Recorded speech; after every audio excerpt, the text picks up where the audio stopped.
L'expatriation en Suisse, l'équivalence notamment dans le domaine de la psychologie, c'est enfin un sujet qu'on aborde aujourd'hui dans cet épisode. Je suis très contente, vous me l'avez tant demandé. On va aborder toutes ces informations à travers le parcours de Camille que j'ai eu l'honneur de recevoir. Camille est une neuropsychologue, docteur en neuropsychologie, diplômée au Québec, au Canada, et qui a fait l'expatriation vers la Suisse il y a plusieurs années. Elle est encore en parcours d'équivalence puisqu'elle effectue un programme doctoral complémentaire et elle travaille en parallèle dans une pratique clinique en tant que neuropsychologue. Dans cet épisode, on a pu aborder plein de choses, notamment les différences culturelles qu'elle a pu rencontrer, les défis qu'elle a pu rencontrer sur le plan professionnel, l'adaptation nécessaire que ça lui a demandé et les processus et les procédures d'équivalence demandées par les différentes instances. N'hésitez pas à poser vos questions en commentaire. Également, vous retrouvez plein d'informations complémentaires sur la Suisse, l'équivalence en Suisse, sur notre site web qui est en barre d'infos. Bonjour Camille. Bonjour. Merci de ta présence ici sur ce podcast. Je te laisserai te présenter, mais en quelques mots, tu as un parcours quand même assez atypique puisque tu es canadienne et tu exerces actuellement en Suisse. Tu as déménagé en fait en Suisse depuis plusieurs années. Tu es dans le domaine de la neuropsychologie, c'est bien ça? Oui, exactement, ouais.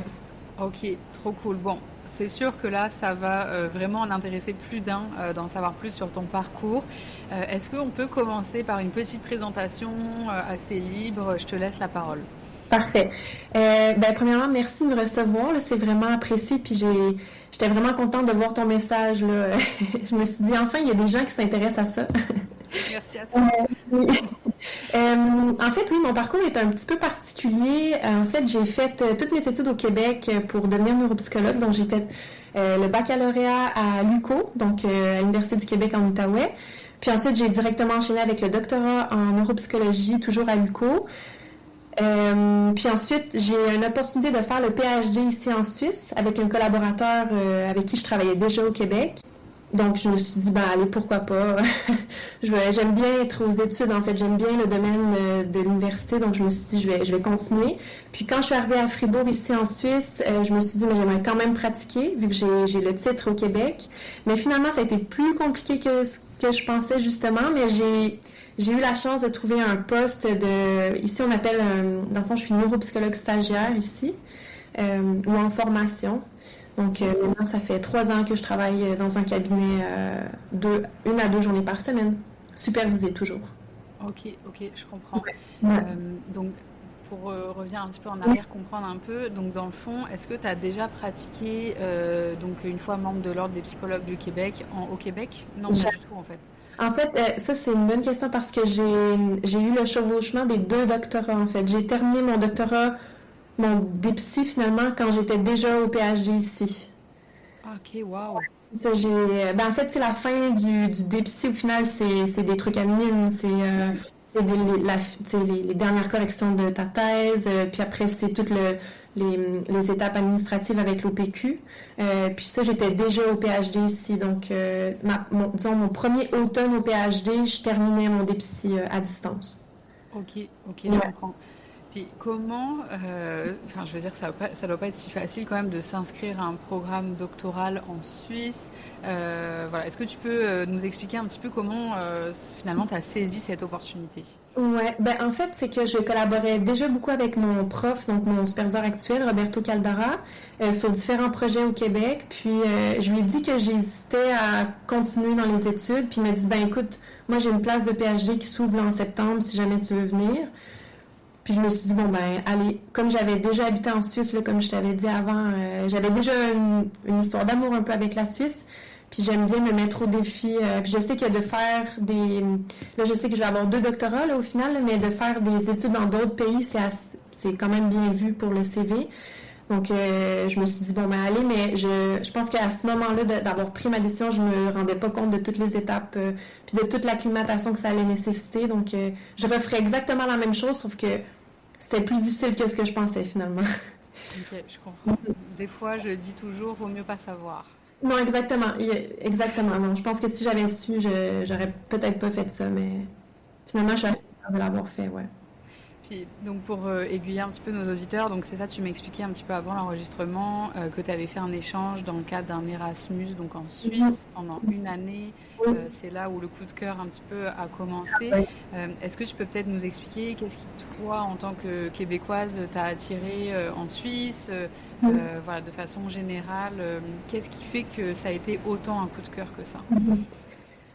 La Suisse est quand même un pays qui est au milieu un peu de l'Europe, donc déjà cette proximité-là avec d'autres pays, je veux dire, un pays qui est quand même petit, disons, mais qui est tellement, il y a tellement de différences entre les cantons en Suisse déjà. Il y a 3 différentes langues, 4, mais bon, 3 qui sont parlées couramment. Je sais pas, il y avait toute cette culture-là suisse qui me fascinait. Moi, je suis quelqu'un qui aime beaucoup faire des sports d'extérieur, donc du vélo, de la course à pied, de la nage. Donc, j'étais aussi beaucoup attirée par tout le volet un peu plus sportif de la Suisse. Puis, il y a tout en lien aussi avec la proximité, les transports en commun, les trains, tout ça, c'est vraiment quelque chose qui me... Parce qu'à Gatineau, c'est assez compliqué, là, les transports en public. Puis là-dessus, j'avais l'impression qu'il y avait tout cet accès-là qui était plus accessible, finalement.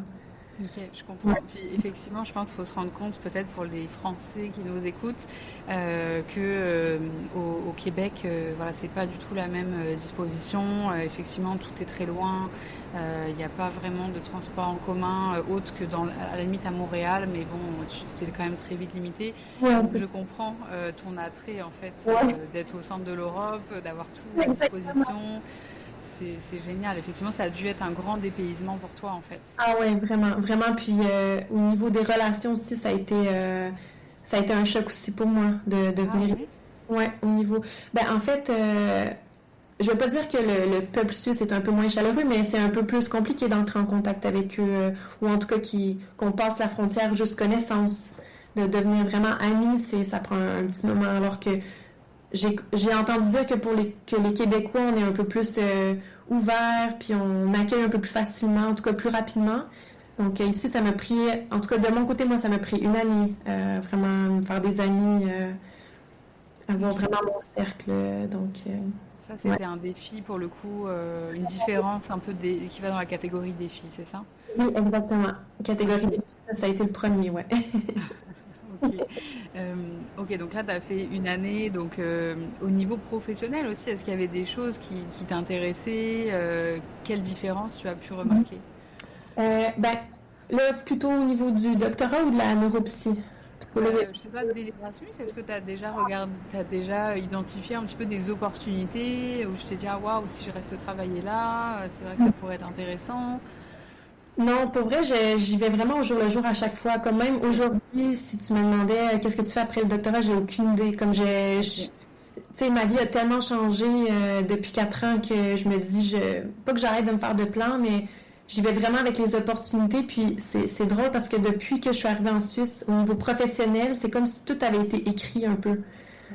Comme quoi t'es à la bonne place. Ouais, c'est ça, comme vraiment, les gens que je contacte, moi je connais... Il y a 4 ans, je connaissais personne ici. En neuropsy, par exemple, j'ai vraiment pas mon cercle, je connais pas les autres professionnels. Puis j'étais au bon endroit au bon moment pour écrire à ces personnes-là qui m'ont mis en contact avec d'autres personnes. Puis finalement, c'est ça. C'est donc professionnellement, c'est comme si j'ai jamais eu d'attente. Puis au final, j'ai toujours été agréablement surprise des opportunités qui me sont un peu tombées du ciel comme ça. Donc, je me fais pas trop de soucis, mais en même temps, je suis très active là, au niveau professionnel. Là, tu sais, j'essaie de me faire beaucoup de contacts, mais jamais en n'ayant jamais d'idée de la finalité de cette connexion-là, par exemple. Ok, je comprends. Tu te laisses vraiment aller en fait avec les opportunités, avec le flow. Puis en même temps, tu as su les saisir aussi. Tu sais, c'est pas que de la chance, ça a dû être quand même beaucoup de travail. Oui, non, ça c'est. Il faut vraiment sortir de sa zone de confort, mais en déménageant dans un autre pays, je me suis dit le plus gros est fait, puis maintenant, la pire chose que je peux avoir, c'est un refus. Donc, moi, j'y allais à 100%, ouais, tout le temps. Donc justement, donc admettons le doctorat, tu as Ouais. postulé, je ne sais pas si c'est réellement postulé du fait que tu connaissais déjà quelqu'un. Ouais, Comment ça s'est fait pour te faire accepter dans ce programme? Parce que pour le coup, au Québec, par exemple, pour les étrangers, c'est quand même assez difficile d'être accepté dans les doctorats. ouais, Est-ce que ouais. c'est la même situation en Suisse? Ben, vu qu'il y avait déjà une place d'ouverte, que je connaissais déjà le professeur Caldara, puis que j'avais déjà un peu en poche un autre doctorat, donc peut-être que je suis passée un peu sur l'autoroute, disons, pour Ouais. ce diplôme-là. Euh, c'est ça, je pense que, ben, aussi ici, c'est un petit peu différent, les doctorats. Je pense qu'en fait, ce qui a posé problème, c'est qu'au Québec, on n'a pas de maîtrise, tu sais, en psychologie. Oui. Du coup, là, c'était compliqué ici sur quelle base ils pouvaient m'engager. Parce qu'en fait, ici, c'est vraiment je suis engagée au doctorat. Donc, je suis payée par mois. J'ai un salaire mensuel. Dans le fond, c'est ça. Il n'y a pas de bourse. Tu sais, j'ai pas dû faire de concours pour obtenir une bourse. Donc, le processus à l'UMIN était quand même simple. C'était juste sur quelle base on pouvait m'admettre. Puis, malheureusement, ben, le doctorat au Québec est reconnu comme une maîtrise ici. Ah, waouh, ok. Parce Donc, que ok, pour les personnes qui ne savent pas, en fait, c'est effectivement, une fois que tu fais ton bac en psychologie, donc c'est l'équivalent de la licence, par exemple, en mhm, France, mhm, tu vas postuler tout de suite à un doctorat de plusieurs années. Et en mhm. fait, ce doctorat, en tant que tel, il comprend des années de maîtrise et des années supplémentaires de doc, de pratique, d'internat. Et donc, effectivement, c'est pas différencié. Tu passes de bac à doctorat, tandis que chez nous, en France, c'est licence, maîtrise, ou alors master, on appelle aussi comme ça, Ouais. et ensuite doctorat. Donc, ok, la différenciation a été un petit peu plus difficile et c'est considéré comme une maîtrise de doctorat que tu as fait. Ok, Ouais, c'est ça. Donc ça m'a longtemps hanté, disons. Parce ok, qu'au même moment, je recevais mon diplôme, tu sais, docteur Saumur. Puis ici, par contre, j'avais le même statut que les étudiants que je supervise au master, à la fin de leur master. Donc ça, pour moi, ça a été compliqué au niveau personnel, je dirais. J'ai trouvé ça un peu compliqué. Puis comme j'ai pas de titre ici, ben aussi de mes collègues aussi, la façon pas qui me parlaient, mais la relation, c'est un peu différent. Maintenant, ça s'est calmé parce qu'ils comprennent mieux le parcours et tout, mais au début, quand ils savaient pas, ben, selon eux, j'avais vraiment l'équivalent d'une maîtrise. Donc, ok, ok, je comprends. Puis ouais. justement, à quoi ça ressemble un doctorat en Suisse par rapport au doctorat que tu as fait au Québec? C'est quoi les différences que tu vois dans le Oui. programme? Ben, en fait, au Québec, j'ai vraiment fait le doctorat clinique pour devenir clinicienne. Donc, tu sais, c'est vraiment... mais tu connais un peu comment ça... C'est ça. Donc, N'hésite pas à expliquer pour être ok, sûr, je peux parce que ça expliquer. se peut qu'ils ne connaissent Ok, pas ok. tout. Donc, c'est ça, la première année, c'est vraiment une année de cours à 100%. Donc, on a des profs et tout. Deuxième année, c'est un stage à la clinique universitaire. Donc, c'est là qu'on voit nos premiers patients. Puis, habituellement, vu on devrait être censé de faire 4 ans de doctorat clinique. Donc, les 2 dernières années, c'est des internats, donc dans des milieux publics ou privés, des stages vraiment en neuropsy. Puis ça, c'est quelque chose que j'ai pas dit, mais en fait, moi, j'ai obtenu une subvention du gouvernement du Canada, il me semble, pour faire mon doctorat à l'UQO. Puis, dans le fond, j'ai fait une année de recherche, en fait. C'est là que j'ai collaboré avec le professeur ici. D'accord.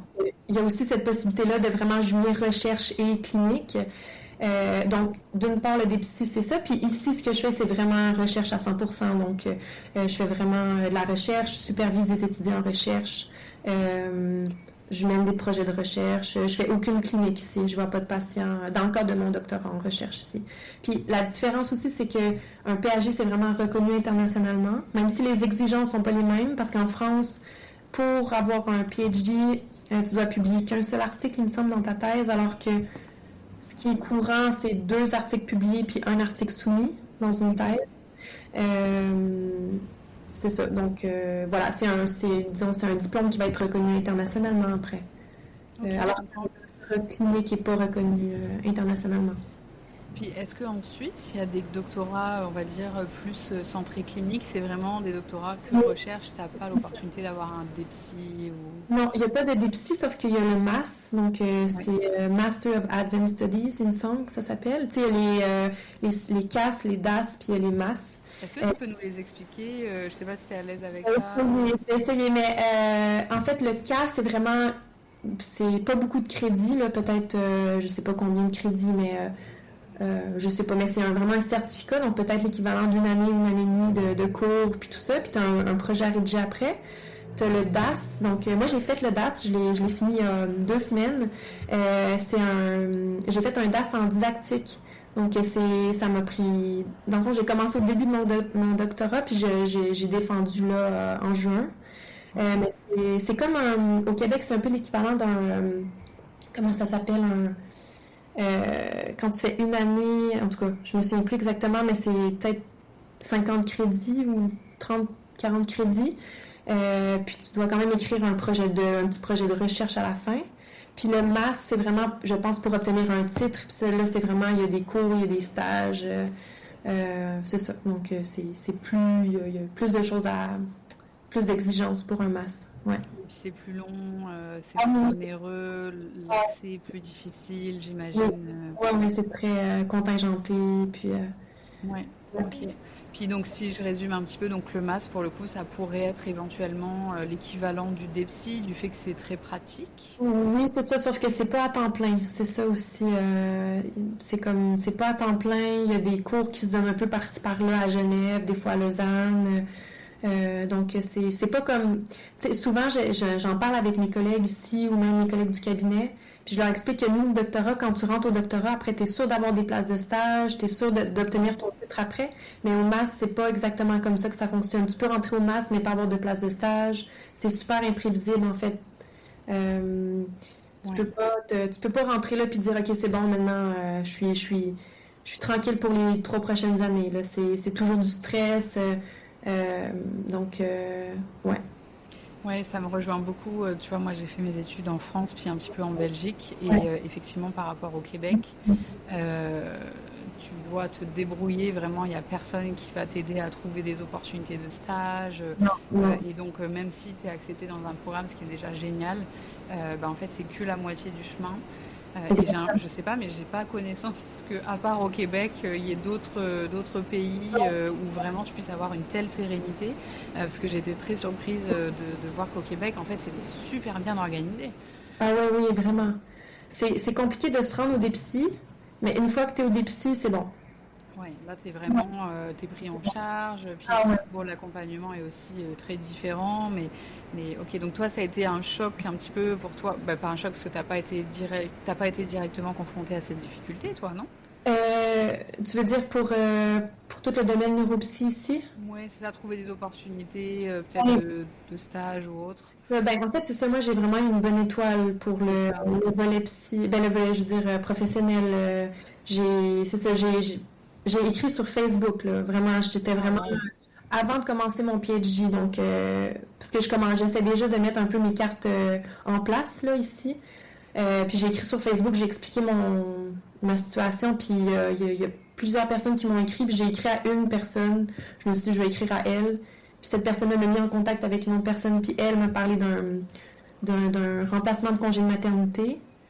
Puis comme j'avais plus d'expérience, entre guillemets, que les stagiaires ici, oui. J'ai été prise, puis finalement, je travaille toujours sous sa supervision. Ok, super. Donc effectivement, tu as eu vraiment tout ce qui est aligné sur ton chemin. Oui, non, vraiment. Puis là, maintenant, j'ai un CDI dans ce cabinet, donc... Ah, waouh, ok. Ouais. Ok, super. Donc, dans le fond, c'est ça. Toi, tu fais vraiment 100% recherche parce que tu es dans un programme PhD. Et effectivement, les PhD, là-bas, il n'y a pas réellement de PhD plus clinique, mais plus recherche. Est-ce que si tu avais pu choisir, tu aurais aimé faire un PhD plus l'équivalent d'un DEPSI, donc un PhD clinique? Ouais. En fait, au début, j'étais plutôt axée neurosciences, parce que je fais un PhD en neurosciences. Mais mon chef, Roberto, justement, il a vite compris que j'avais un cerveau plutôt que de clinicienne. Fait qu'il m'a mis plutôt sur des projets avec des patients, dont une en particulier qui a un syndrome hypothalamique. Puis là, je fais vraiment ma thèse au complet sur cette patiente-là.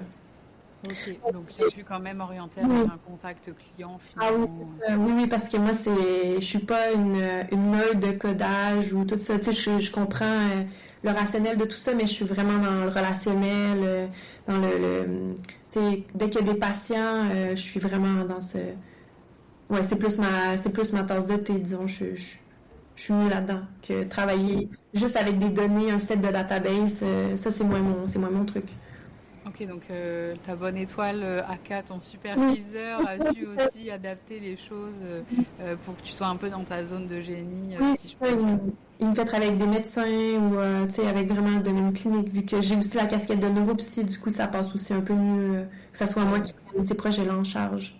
Ok, ok, Ouais. super intéressant. Puis, combien de temps ça a pris pour que je comprenne un petit peu, on va dire, l'étendue des démarches administratives entre le moment où tu as postulé donc à ce programme et le moment où tu l'as commencé une fois arrivé en Suisse? Ouais, ça c'est drôle, les questions que tu me poses, ça me ramène à ce moment-là, puis je me rends compte que c'était plus compliqué que ce que je pensais.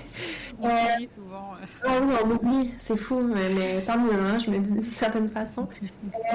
Ben, au niveau de mon admission ici, c'était tout bon, comme il n'y avait aucun souci, je veux dire, le master, comme je veux dire, le DPCA a été reconnu comme un master, ça, il n'y avait aucun souci. C'est plutôt mon permis de séjour qui a été compliqué. Ok, C'était plutôt ça au niveau de la procédure parce que j'avais pas fini mon doctorat clinique. J'avais pas eu En fait, non, c'est pas vrai ce que je te dis. En fait, c'est ça. Vu que j'avais pas fini mon DPC, j'avais pas mon admission officielle de l'université ici de Fribourg. Du coup, je pouvais pas faire une demande de permis B pour étudiante. ok. Donc ça a été des mois et des mois de complications. En fait, ils voulaient me renvoyer au Québec avant que dans le fond, je pouvais seulement revenir quand j'allais avoir officiellement mon diplôme du DPC. Même si je demandais des attestations de l'UQO, tu sais, comme quoi tous mes crédits avaient été obtenus, c'était juste la demande à l'OPQ pour fermer mon dossier. Puis finalement, à la toute fin, j'étais tellement reconnaissante qu'il y a une personne de la SPOMI, là, qu'on appelle ici en Suisse pour les étrangers, qui m'a dit, OK, on va faire une exception pour vous. Mais je devais leur amener mon diplôme officiel de l'UQO. Donc, moi, ça a été un gros stress aussi parce qu'envoyer mon diplôme officiel du doctorat tu sais, À travers l'Atlantique. à travers l'Atlantique, j'étais tellement stressée, là. Puis il fallait vraiment que je l'amène en main propre à la mission de l'Université de Fribourg, qu'eux attestent, puis ensuite qu'eux l'envoient à la SPOMI pour, tu sais. Fait que ça a été un micmac, mais ça a été 6 mois de stress, de je sais pas est-ce qu'on va me renvoyer ou pas, en fait. C'était... Ok, c'est quand même commencer une nouvelle vie dans des conditions quand même très difficiles. Puis de finir la vie au Québec aussi, tu sais, vendre tout ce que t'as, ton auto, ton appart. Ouais. Donc, il y a eu tout le avant, puis en arrivant ici, au final, c'est pas juste t'es admise, mais il faut ce papier-là, mais avant avoir ce papier-là, il faut ce papier-là. Oui, Donc, c'est ça, c'est toujours quelque chose. ouais. Est-ce que le fait que tu étais.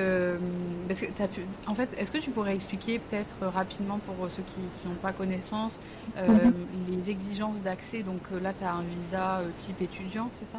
Exactement. Donc, c'est une autorisation d'études avec activité lucrative, vu que je fais 4 jours semaine, je fais le doctorat ici, puis une journée par semaine, je suis au cabinet. Donc au privé, c'est ça? Au privé. Dans un cabinet privé, dans une clinique, en fait, vraiment. Comme on dit ici. Oui, dans une clinique, ouais, c'est ça. Il y a beaucoup d'appellations aussi que j'ai dû changer, là, mais ici, ouais, c'est ça, c'est comme une clinique. Parce que juste pour expliquer, parce que c'est vrai que je veux pas que les auditeurs soient mêlés, mais clinique au Québec, c'est plus le terme qu'on utilise pour faire référence à des cabinets privés, cabinets libéraux. Donc c'est ça. Ok, donc là tu travailles dans une clinique / cabinet une journée par semaine où tu fais de l'évaluation principalement? Je fais exactement ce qu'un neuropsy fait, puis je suis co-signée à la fin. Donc, ma superviseure me lit mes rapports, ou des fois on discute de mes patients, de mes clients, comme on dit au Québec. Puis c'est ça. Mais je vois vraiment mes patients, vraiment comme j'étais une vraie neuropsy, là, mais co-signée parce que j'ai pas encore mon titre ici. Ok, je comprends. Donc dans cette situation-là, tu as un visa d'étudiant avec activité lucrative, Voilà, c'est ça? c'est ça que je dois renouveler à chaque année. Puis c'est beaucoup de documents à envoyer à chaque année. Puis à chaque année, ça me stresse un peu parce que c'est au moment où est-ce que je dois renouveler mon admission à l'université. Tu sais, le contrat, c'est à chaque année. Du coup, à quel moment je reçois quel papier en premier pour envoyer ensuite lequel. Mais puis à chaque année aussi, Roberto, donc mon chef ici, doit attester de l'avancement de ma thèse. Je dois être c'est très protocolaire, là. Je dois toujours dire à quel moment je prévois la terminer aussi, ma thèse. Puis dans le fond, ma chef aussi du cabinet doit approuver aussi, tu sais, parce que vu que je travaille à Lausanne, au cabinet, je dois aussi avoir une attestation du canton de Vaud qui me permet de travailler dans le canton, même si je suis étudiante à Fribourg, avec un permis de séjour qui est à Fribourg, donc... Beaucoup d'administratifs. Ouais, beaucoup d'administratifs, ouais. Ok, je comprends. Puis justement, donc dans ta... en fait, commencer donc le doctorat, commencer un petit peu tes activités, est-ce que tout de suite tu as eu une activité aussi en libéral, comme on appelle, en clinique, pour faire de l'évaluation avec des clients, ou est-ce que c'est arrivé seulement plus tard? Tu veux dire quand j'ai commencé à travailler au cabinet? Quand tu as commencé à arriver en Suisse, est-ce que tout de suite tu as enchaîné avec les deux activités? Non, parce que dans le fond, c'est ça. Quand je suis arrivée ici, là, il y avait tout le souci de est-ce qu'on me renvoie au Québec ou non. Donc là, j'avais vraiment pas le temps de penser à la neuropsy. Mais de fil en aiguille, c'est ça, j'ai contacté les gens, là, tu sais, comme je te disais, sur Facebook, puis ensuite on m'a mis en relation. Puis il y avait un poste. Donc moi, je suis arrivée en août 2021. Puis il y avait un remplacement de congé de maternité à partir de mai 2022. Puis en parallèle, c'est ça, de toute la complication au niveau admin avec mon statut ici en Suisse la première année, j'ai quand même pu parler avec certaines personnes, puis finalement j'ai décroché ce poste-là en mai, donc de ma première année d'habitation ici. Ok, donc ça s'est fait quand même relativement rapidement. Oui, quand même assez rapidement, ouais, c'est vrai, vu comme ça, c'est vrai que c'était assez rapide. C'était que 6 mois en fait de remplacement. Okay. Moi, je me disais, après ça, c'est ciao un peu, tu sais. Ouais. Mais après ça, finalement, Prisca Bodmer, donc ma superviseure, celle que je remplaçais justement, m'a dit, non, mais moi, je vais continuer à te superviser. Puis après, au fil des années, je continue toujours avec elle, finalement. Ok, donc là, la bonne étoile, encore une fois, sur la route, c'est dingue. Ah oui, non, c'est comme, autant que c'est compliqué, mais autant que j'ai des personnes vraiment bienveillantes autour de moi qui veulent aussi, qui comprennent un peu aussi la situation, puis qui veulent vraiment me donner les bonnes opportunités pour qu'un jour je puisse avoir mon titre ici de neuropsychologue. Donc, oui. Puis justement, donc là, le titre à la fin que tu auras, donc c'est neuropsychologue. Est-ce que tu as également le titre de psychothérapeute suite à ta formation? En fait, ma formation ne me donne pas ce titre-là. Donc, ma formation de PhD ici va juste me donner le titre de docteur. En neuropsychologie, en fait. Non, même pas. Mais moi, c'est vraiment un docteur en philosophie, là, tu sais, vraiment... au Québec, je vais avoir docteur. Je pense que je vais avoir les deux docteurs vu que j'ai le DPSI plus le PhD. Ici, je vais juste avoir un docteur. En tout cas, bref, c'est juste une histoire d'appellation. Mais à la fin du PhD, j'ai pas du tout ma reconnaissance de neuropsychologue. Donc ça, c'est comme ça va être... c'est peut-être mon projet futur, en fait, de faire ma reconnaissance à ce moment-là. Mais soit j'essaie de rentrer dans le MAS, soit j'ai peut-être une porte au CHU où est-ce qu'eux pourraient me prendre comme neuropsy stagiaire, puis là vraiment essayer de respecter les exigences de la SNP pour les titres de postgrade en neuropsy des personnes étrangères un peu. Ok, mais vraiment à part du PhD, ouais. Donc en fait, ça te permettra, une fois que tu auras le PhD obtenu, de pratiquer en recherche avec ton titre de docteur, sans aucun superviseur ou quoi que ce soit. C'est ça. Je pourrais faire aussi une demande de postdoc ou être lecteur dans une université ou enseigner. C'est ça. Effectivement, c'est pas en lien avec la pratique clinique. Non, c'est ça. Il faut encore aller chercher d'autres équivalences. Exactement. Là, c'est ça. Ça va être... si je décide de faire ça, ouais. Ok. Puis, comment tu as trouvé, donc je comprends pourquoi tu es encore supervisée en fait dans ta pratique en neuropsychologie, parce que donc effectivement tu n'as pas le titre en Suisse. Comment tu as trouvé la pratique de la neuropsychologie en arrivant? Est-ce que c'est différent ou pas? J'adore la pratique ici. Moi, c'est vrai, ça a été une révélation. Je ne sais pas si c'est parce que c'est ma superviseure qui pratique de cette façon-là. Là. J'ai juste eu deux superviseurs au total en Suisse. Mais il y a... Je ne sais pas si c'est parce que aussi j'ai eu les superviseurs que j'ai eu au Québec, mais il y a une rigueur de travail ici que j'ai... En tout cas, que j'avais pas eu connaissance au Québec, pas pour cracher sur la pratique. Bien sûr, mais c'est ton expérience à toi avec ce que tu as Vraiment. traversé là. Y a pas Ah de ouais, moi, souci. ça a été une révélation. Ça a été très compliqué au début parce que j'étais très dans le...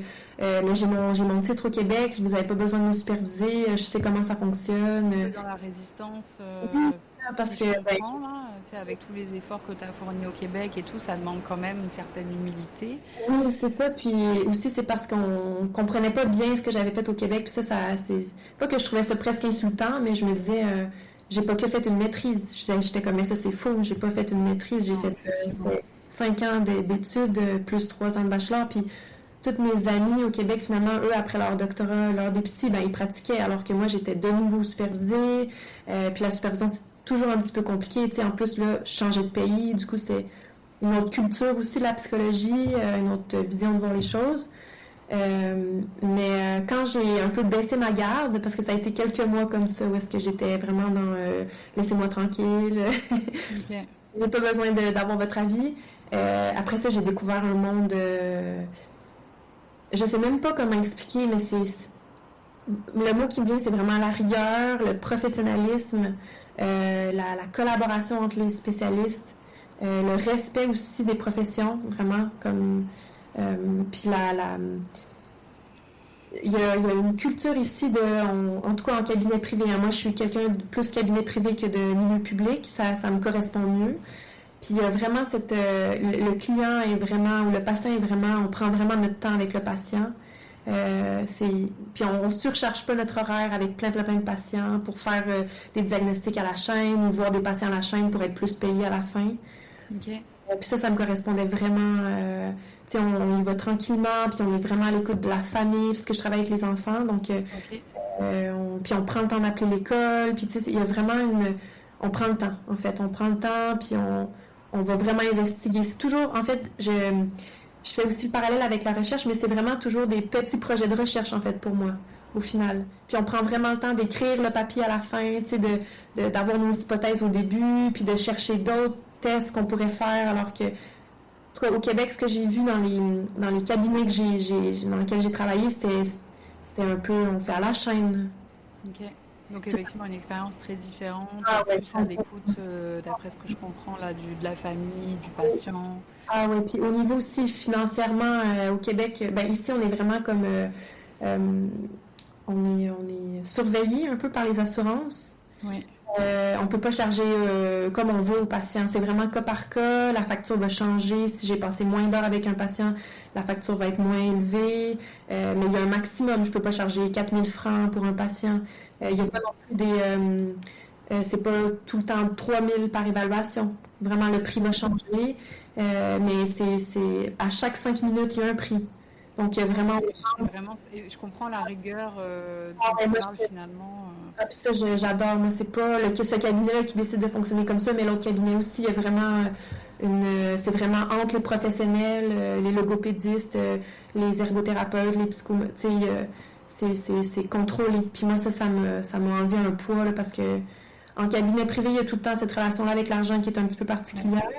Puis moi, ça me mettait hyper mal à l'aise, en fait, mais il n'y a jamais de transaction qui se fait au cabinet, alors qu'au Québec, je sais qu'il y a des cliniques, il y a une réceptionniste, puis à la fin, le patient, il paye cette séance-là, par exemple. Et tout se fait, c'est des assurances qui payent, on envoie ça. Il y a quelque chose qui, moi, me réconforte beaucoup dans cette pratique-là. On dirait, comme tu dis, que toi, tu peux vraiment te mettre dans ton rôle de professionnel et Ah oui. t'éloigner un peu plus de cet aspect plus administratif, Ah oui, financier, c'est quand business. même une réalité, mais là, qui est pris en charge par d'autres personnes. Oui, c'est ça, puis c'est vraiment contrôlé, là. C'est pas du tout une business. On peut pas faire de l'argent sur les patients, là, au final, là. C'est Ok. contrôlé par les assurances, ouais. Ouais. Ok, super. Mhm. Puis au niveau de la pratique, je suis curieuse pour nous donner une petite idée, une évaluation en moyenne chez un enfant, combien de temps ça dure, Mhm. la taille du rapport, est-ce que tu as vu des différences sur la présentation des résultats? Ouais, vraiment. Euh, donc, la taille du rapport, au Québec, j'ai été habituée de faire environ 12 à 15 pages de rapport. Après, il y a aussi la taille de la police, je veux dire, Bien sûr, il y a peut-être des schémas, c'est sûr. tous ces trucs-là. Mais ici, ben, en fait, moi, j'ai eu 2 superviseurs. Donc, la première qui me supervisait pendant qu'il y avait le congé de maternité de Prisca. Donc, Louise, Elle fonctionnait plutôt par... elle faisait un tableau à la fin du rapport avec toutes les données, les données des différents tests, puis elle rédigeait moins. Donc, on suivait souvent son tableau. Puis, Prisca, elle, c'est vraiment, on rédige les résultats, puis on fait pas de tableau. Du coup, avec Prisca, c'est environ 7 à 8 pages de rapport. Okay. Ouais, donc il y a ça, d'une part. Après, la discussion, pour moi, elle a été assez différente à rédiger au Québec versus ici. Parce que, puis la restitution aussi, la remise des... La discussion, c'est la conclusion dans le fond du rapport? La conclusion du rapport, comme elle va toujours me dire si ma discussion ressemble à un autre cas. T'sais, elle va toujours me dire, ça, on pourrait copier-coller ça dans un autre rapport, ça ferait pas de différence. Faut toujours que je me réfère à ce que le patient a vraiment besoin, ses objectifs après, la famille, comment est-ce qu'ils ont été réticents par rapport à ça ou pas. C'est vraiment un peu une lettre au neuropédiatre qui fait la demande du bilan. Donc, c'est comme si je m'adresse à la personne qui a fait la demande du bilan, puis qui comprenne un peu l'état de la famille, la position de la famille par rapport à la médication, par exemple. Je peux pas juste dire on a proposé ça, veuillez agréer. Il faut vraiment expliquer, OK, le patient a proposé ça, mais il était réticent ou pas, puis... Okay. Donc, il y a vraiment... c'est... Puis, est-ce que en Suisse, c'est des hypothèses diagnostiques que tu fais et puis tu envoies au pédiatre, c'est ça? Non, on donne les diagnostics officiels, ouais. Avec... donc, comme au Québec, finalement. Et est-ce que tu as l'impression qu'en Suisse, on travaille plus en pluridisciplinarité oui, vraiment. Ouais. Vraiment. Puis moi, j'écris même les codes, tu vois, du DSM-5 quand je donne un diagnostic. C'est beaucoup plus... on atteste. On confirme le diagnostic, puis on donne vraiment le code de la CIM 11 ou du DSM-5.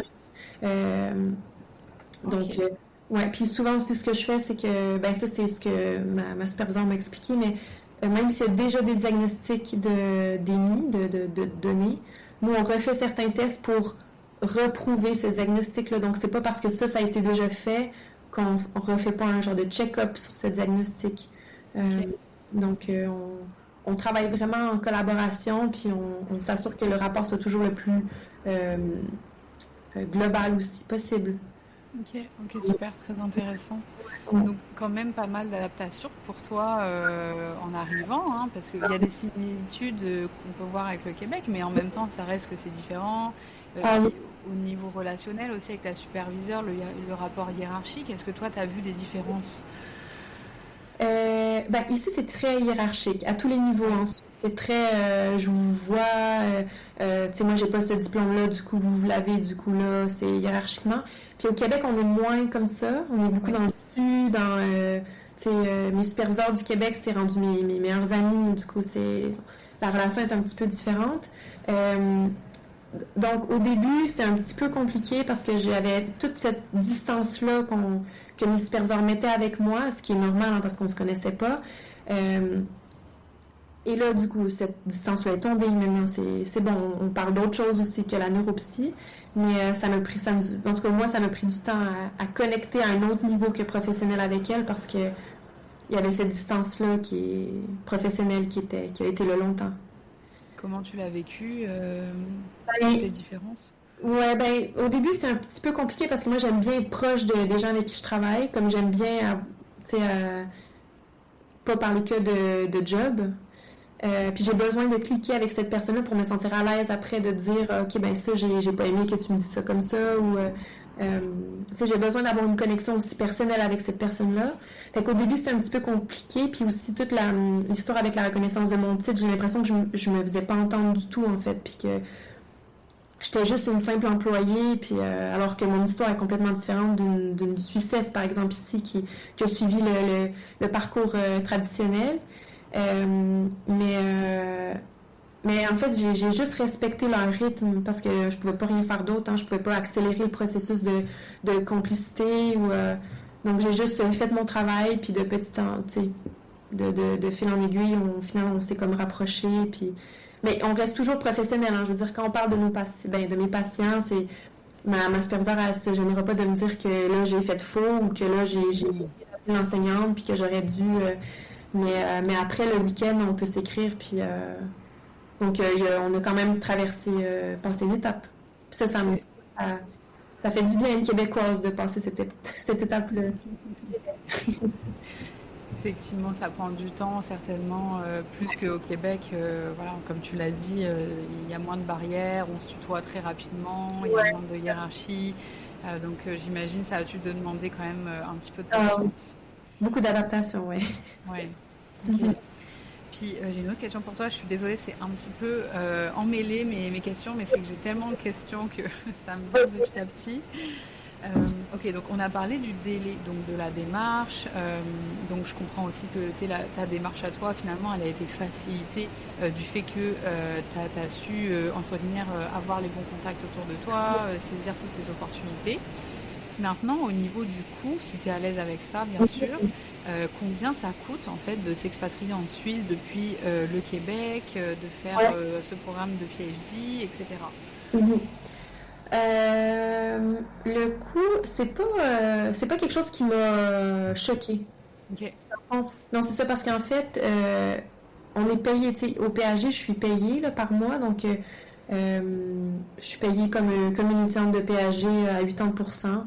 Donc c'est pas un super gros, une grosse paye, mais je veux dire, au moins, j'ai pas de demande de bourse à faire comme au Québec, comme mes copines au Québec là, qui font des PhD puis qui sont sans financement des fois pendant des années.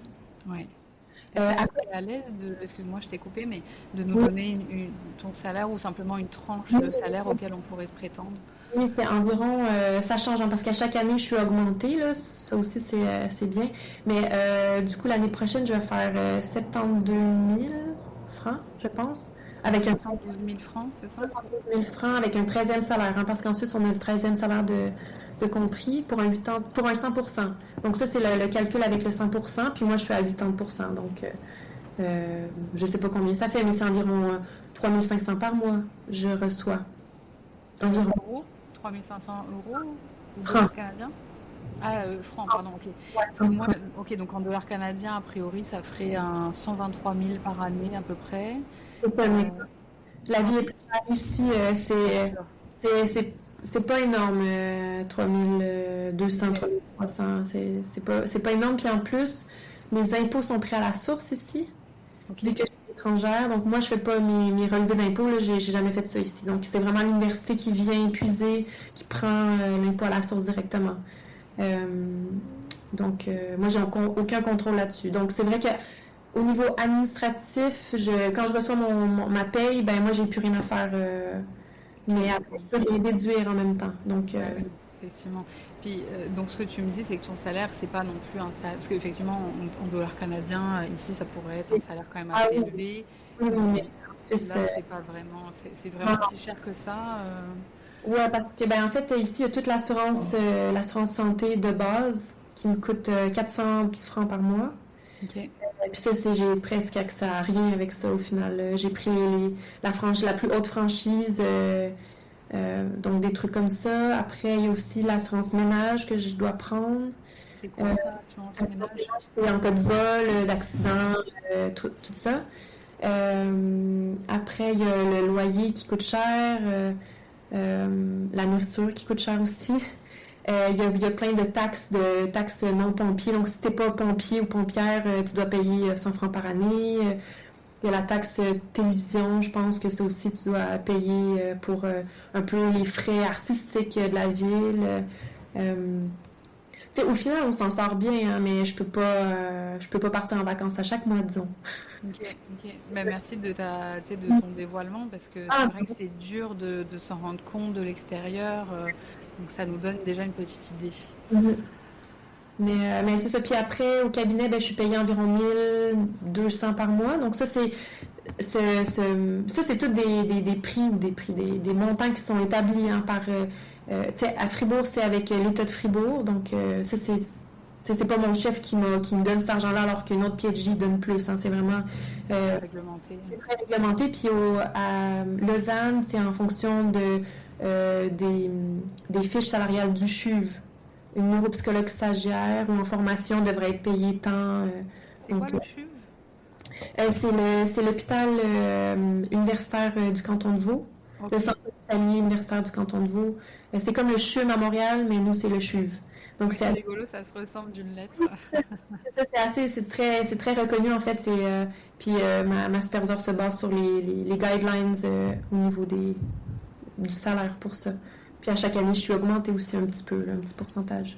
Ok, Ouais. ok. Donc ça donne déjà une petite idée sur le coût de la vie un petit peu, puis ce qui est Oui, possible. c'est ça exactement. Puis voilà. Donc, mais je m'en sors assez bien. Mais je veux dire, il faut être intelligent dans la façon qu'on gère notre argent ici. Surtout en tant qu'expatrié, tu sais, Ouais. j'imagine que tu as dû faire beaucoup de frais en arrivant, acheter des Vraiment. bagages, tout ça. La première année, ça a été la pire. Puis euh, aussi, de m'expatrier du Québec, ça a été compliqué aussi parce qu'en fait, pour le Québec, en tout cas, je ne sais pas si ça va être une de tes questions, mais pour le Québec, je payais pas assez d'impôts, je pense, au niveau provincial. Donc, fédéral, c'était tout bon. Selon eux, je payais assez d'impôts, mais provincial, non. J'avais des trucs comme 12 000 à payer des 2, 3 dernières années. Du coup, là, avec mes parents, on a décidé de m'expatrier officiellement pour pas que j'ai... Tu as quitté le foyer fiscal au Québec, oui, c'est ça pour te faciliter, là. Sinon, tu payes deux impôts à deux endroits, là, c'est l'enfer. Mais là, j'attends encore une réponse, il me semble, du fédéral. Pour le provincial, ça a été accepté, mais fédéral, c'est encore en traitement. Mais il y a toute une histoire avec l'assurance maladie aussi que je vais payer. Puis ça a été plus compliqué au niveau du Québec. Parce qu'ici, quand t'es dans la machine suisse, les factures, tu les reçois, tu les payes, c'est bon. Mais au Québec, c'est comme s'il faut que tu montes ton dossier de pourquoi ça fait 3 ans que tu n'habites plus au Québec, puis de prouver que tu n'habites vraiment plus au Québec, alors que je suis retournée des fois 1 mois chez mes parents voyager. Donc, tu sais, ça a été... j'allais au dentiste quand j'étais au Québec, alors là, il fallait que je paye mes factures a posteriori. En tout cas, c'était... Ça a été compliqué plutôt de ce côté-là, ouais. Ok, wow, tu vois, j'avais pas du tout anticipé ce type de difficulté. C'est vrai, quitter un pays, à quel point c'est facile de clôturer un peu tes choses, puis recommencer dans un autre.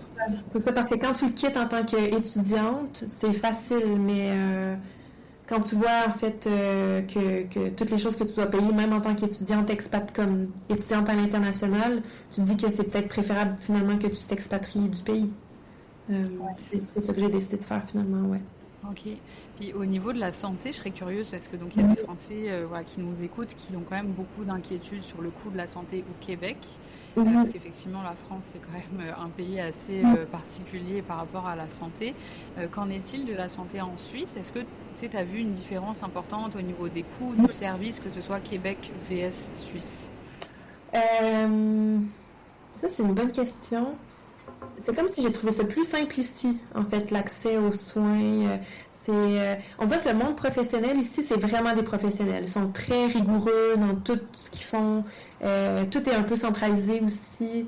Donc, tu payes super cher tes assurances, mais tu as quand même des bons services. Ça dépend des assurances que tu prends, mais on est vraiment chanceux en Suisse, je dirais. Au Québec, ça coûte moins cher.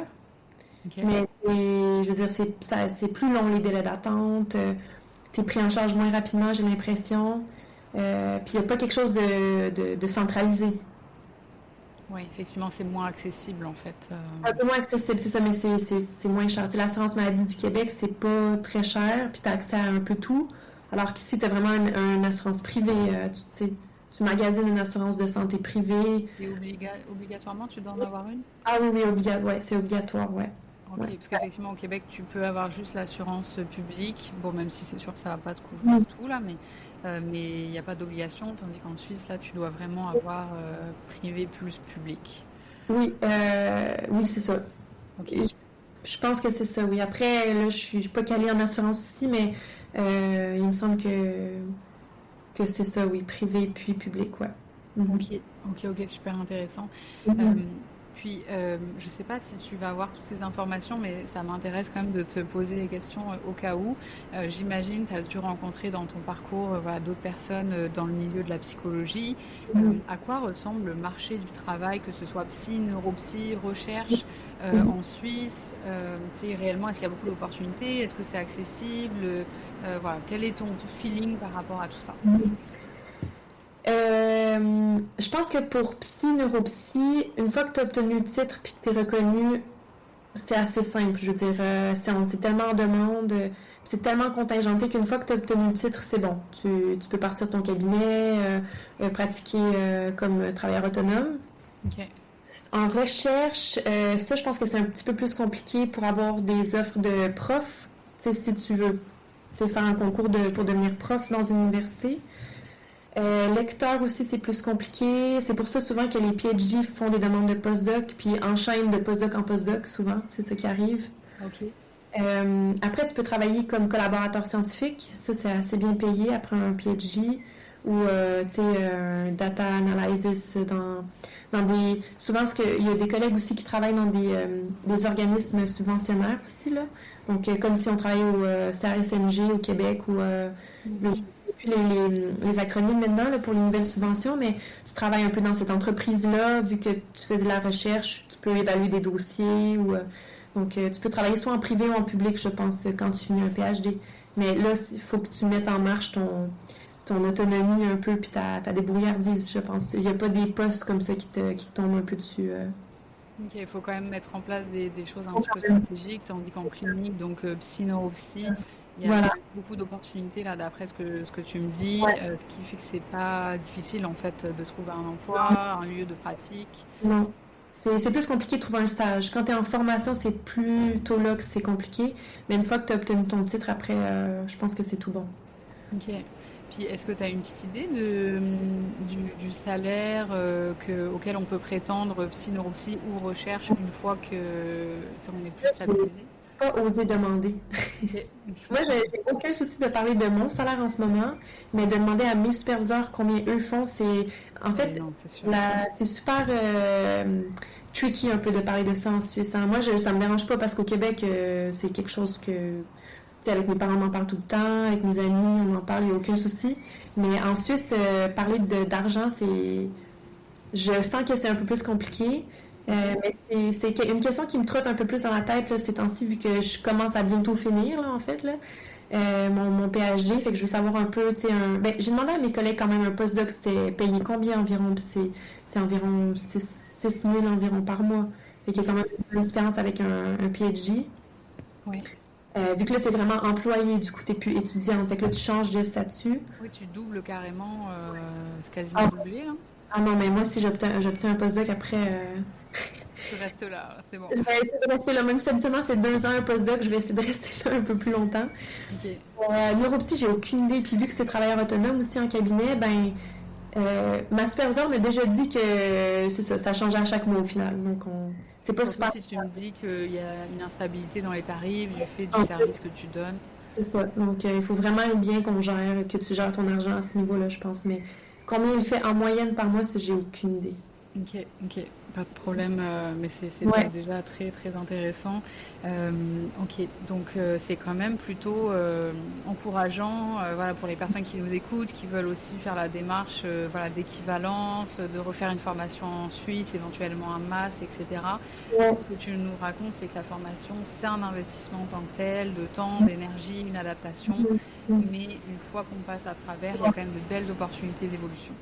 Ah oui, puis ça vaut le coup, les collègues, les professionnels, le réseau est tellement incroyable. Je veux dire, c'est vraiment des personnes qualifiées, des personnes de confiance. Puis c'est des gens qui font aussi beaucoup de formations continues, donc ils sont toujours à jour avec les nouvelles mesures, les nouveaux tests. Et j'ai jamais vu autant de professionnels s'acheter autant de batteries en si peu de temps, des batteries de test. On est tout le temps en train de se former à des nouvelles batteries.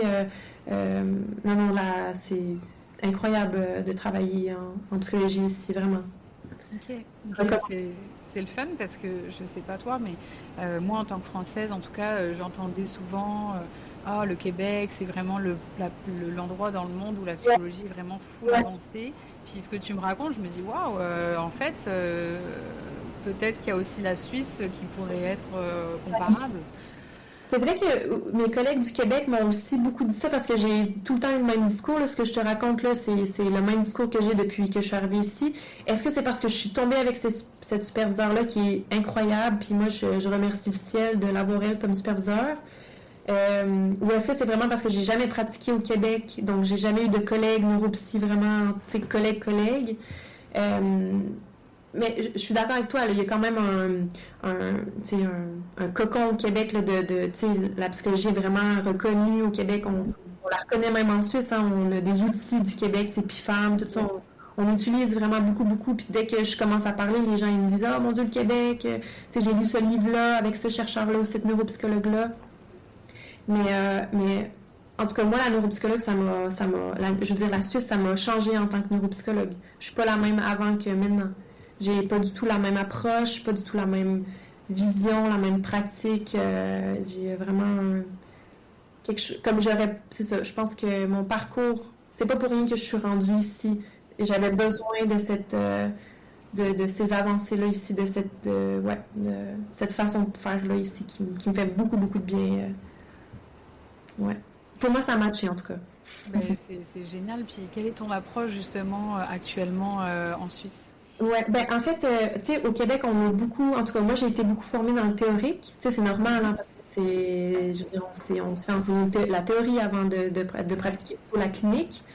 Puis c'est beaucoup ça qui me manquait en fait. Parce que les tests, on les apprend, je veux dire, je peux les montrer à n'importe qui. Tu pratiques, tu viens qu'à savoir. Mais tout le volet clinique, c'est vraiment ça que j'ai appris ici. Ouais, donc de A à Z. Plus dans l'intervention, moi,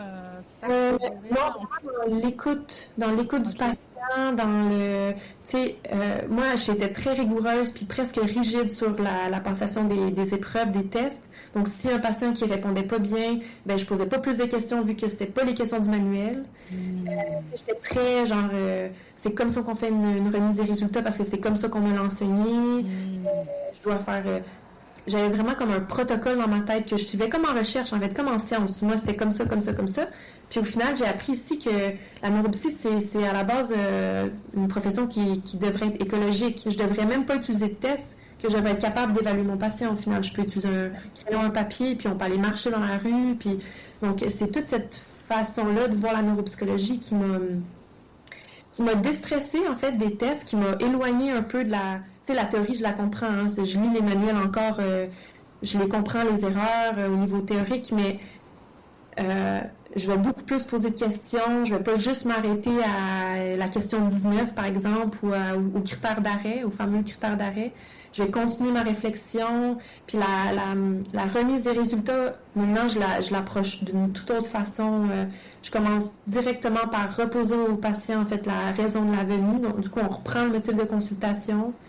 Par exemple, je réexplique pas tout, je passe pas à travers toutes les fonctions cognitives de mon rapport, mais je vais déjà cibler, pourquoi ils sont venus ici, c'est quoi leurs questions, qu'est-ce qu'ils ont besoin, ce diagnostic-là, c'est ça que j'ai posé, qu'est-ce que ça veut dire pour eux, est-ce qu'ils ont déjà entendu parler de ça, c'est quoi les aménagements qu'ils ont besoin, je leur demande de quoi vous avez besoin, vous avez besoin qu'on parle de médication ou pas, vous avez besoin qu'on parle de psychothérapie ou pas.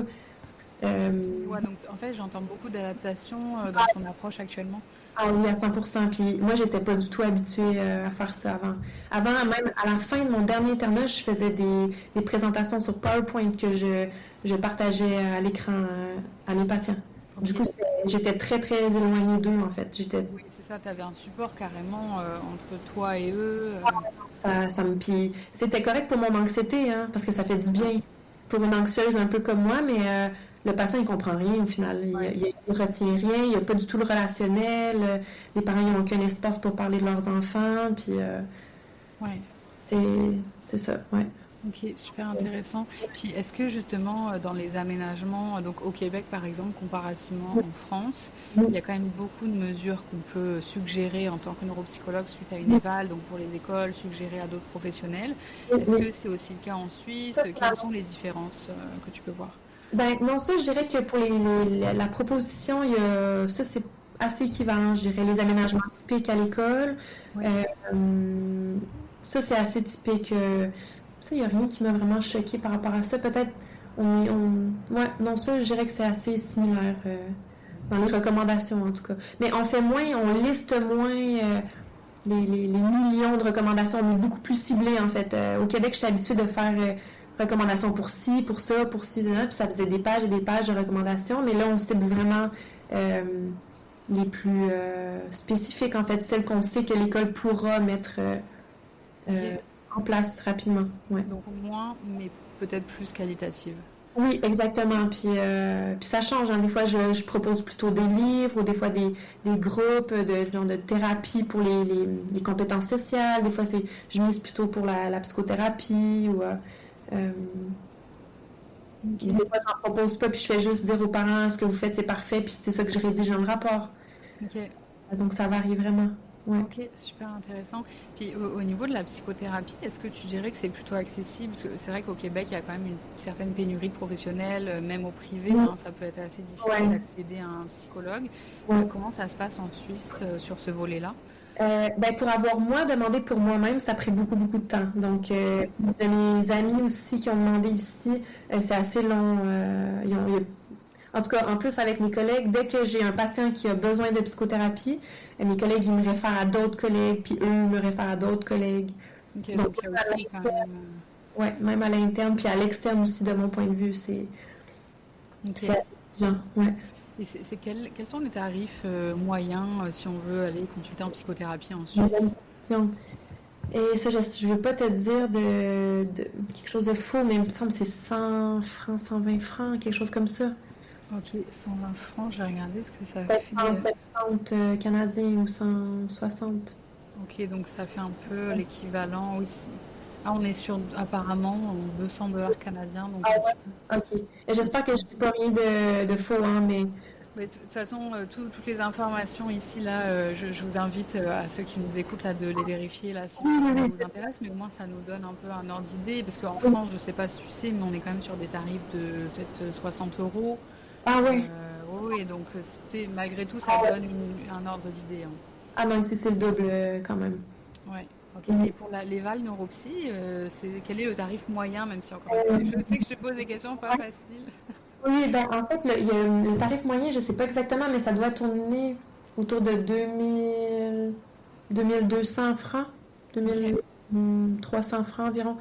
Il y a des évals que c'est 1800 et des évals que c'est 2800. Donc, ça varie vraiment. Quand on a un patient qui vient pour plusieurs 10, puis un TSA, puis j'appelle le parent, l'école, la logo, tout ça, là, c'est sûr que la facture est un peu plus chère.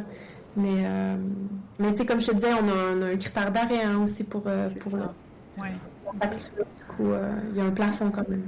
Ok, super intéressant.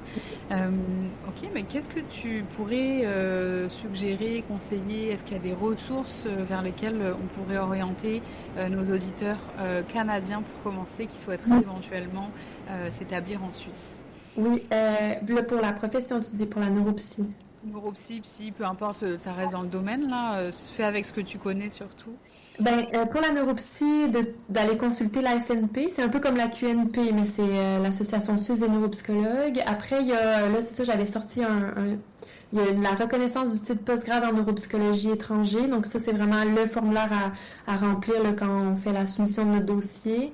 Après moi, ce qui m'a porté chance un peu, c'est vraiment la page Facebook des psy et neuropsy de Suisse. Donc moi, ça a été ça mon premier accès à ces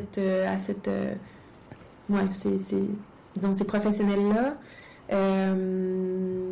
Donc ça, c'est plutôt pour la neuropsy. Après, pour le reste, plutôt pour la neuropsy, parce qu'après, pour le reste, après, c'est université par université. Oui, tu dois être dans un MAS, etc. Tu dois... Ça, c'est super bien. Je veux dire, t'écris MAS Genève, puis il y a tout ce qui sort sur Internet. Oui, tout à fait. Puis justement, est-ce que, admettons, quelqu'un qui souhaiterait postuler à un MAS, est-ce qu'il doit quand même faire la reconnaissance justement avec le fameux formulaire? Non, je crois que c'est après le MAS que tu vas le faire reconnaître. Donc, mais rentrer au MAS, c'est hyper compliqué. Donc, déjà, il faut que tu aies un dossier de feu là, pour soumettre ton dossier au MAS. Ouais. Tu as une petite idée un petit peu de qu'est-ce qu'ils demandent dans le dossier pour appliquer au MAS? Il faut presque être déjà neuropsychologue pour te faire former en neuropsychologie. Des fois, c'est... Moi, j'avais entendu effectivement tous les relevés de notes, tous les diplômes, tous les écrits de littérature que tu as pu faire ou pour lesquels tu as pu collaborer, des recommandations. En fait, le maximum, en fait. Ah oui, le maximum. Puis, non, c'est ça, c'est très, très, très contingenté. Ils prennent vraiment pas beaucoup d'étudiants. Oui, c'est ça. Donc en plus, est-ce que tu sais s'il y a un quota? Parce qu'au Québec, c'est le cas, hein, les étudiants étrangers, il y a quand même un certain quota maximum. Est-ce qu'il y en a un aussi en Suisse? Oui, je pense que c'est comme 10 par année au MAS à Genève. Okay. Ouais, quelque chose comme ça, si je ne me trompe pas, mais c'est vraiment, vraiment pas beaucoup. Là. C'est pas 10 par université, là. il y a un seul MAS à Genève. Ben, comme il y a un seul MAS en Suisse romande, puis c'est celui-là, puis il y a 10 personnes qui peuvent entrer en Europsie. Wow. Ouais. Puis est-ce que... Ah non, j'ai oublié ma question. Bon, ça me reviendra plus tard. Ah oui, c'est ça, voilà.